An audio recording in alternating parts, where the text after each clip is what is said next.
Here doing a solar thermal water heating install to heat a pool and the house water.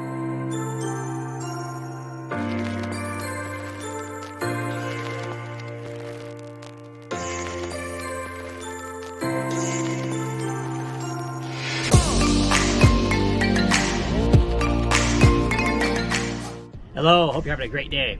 So we have just wrapped up day one of installing the brackets and the header. We've soldered our headers together. We welded our bracket, ready to heat the jacuzzi and pool all 4 seasons. If you have a need for those 6 months of the winter in your location and you'd like to heat your pool, reach out to Tanner Home Customized.